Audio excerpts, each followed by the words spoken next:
বাংলাদেশের ইস্যুতে বাংলাদেশ না, এটা বাংলাদেশ বলুন, আমাদের এখানে বলুন, মেইন হলো শাসক গোষ্ঠী। শাসক গোষ্ঠী যখন তারা নিয়ন্ত্রণ করছে পারছে না, শাসক গোষ্ঠী মানুষের যে সমস্যা আছে সেই সমস্যাটা মোকাবেলা করতে পারছে না।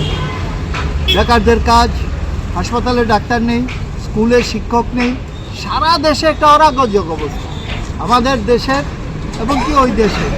সেখানে যে সমস্ত ঘটনাবলী হচ্ছে এগুলি সব হলো বিভাজন তৈরি করার জন্য, বিভাজন তৈরি করে মানুষের চোখকে ঘুরিয়ে দেওয়ার জন্য। এখানে যারা বাংলাদেশে হিন্দুরা আক্রান্ত বলে কিছু কিছু হিন্দুবাদী সংগঠন এই সমস্ত করছে, রাষ্ট্রবাদী সংগঠন এই সমস্ত করছে একদিকে তারা, আরেকদিকে বাংলাদেশে ছাত্র আন্দোলনের নামে শিবির জামায়াত যারা ছাত্র আন্দোলনের মধ্যে ঢুকেছে, আরেকদিকে তারা উভয় পক্ষ চায়, এদিকের তারা চায় ওইদিকে হিন্দুরা আক্রান্ত হোক, ওইদিকের তারা চায় এদিকে মুসলিমরা আক্রান্ত হোক, তাহলে পরে তাদের সুবিধা। ওখানে হিন্দুরা আক্রান্ত হলে পরে অন্য সব ইস্যু বাতিল করে দিয়ে তারা এটাকে নিয়ে সামনের দিকে অগ্রসর হতে পারবে।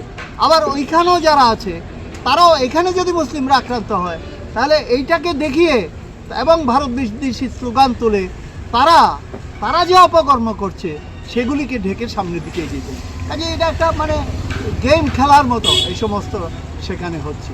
এর বিরুদ্ধে আমরা হলাম একমাত্র যারা সবাইকে নিয়ে ঐক্যবদ্ধ হয়ে এটাকে মোকাবেলা করতে চাই। এবং আমরা বুঝি যে সংখ্যালঘু মানুষ যদি নিরাপদ না মনে, সংখ্যালঘু মানুষের আর্থ সামাজিক অবস্থার যদি ডেভেলপ না হয়, সে যদি মনে না করে যে এই দেশ আমার, তাহলে পরে বোঝা যাবে দেশ এগিয়ে যাবে না, দেশে গণতন্ত্র নেই পরিষ্কারভাবে।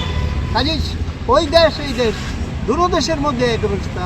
মানুষের, সংখ্যালঘু মানুষের দেখা যায় ভোট দিতে পারছে না, কথা বলতে পারছে না, মিছিল করতে পারছে না, মিটিং করতে পারছে না, এই ধরনের একটা অবস্থা সেখানে।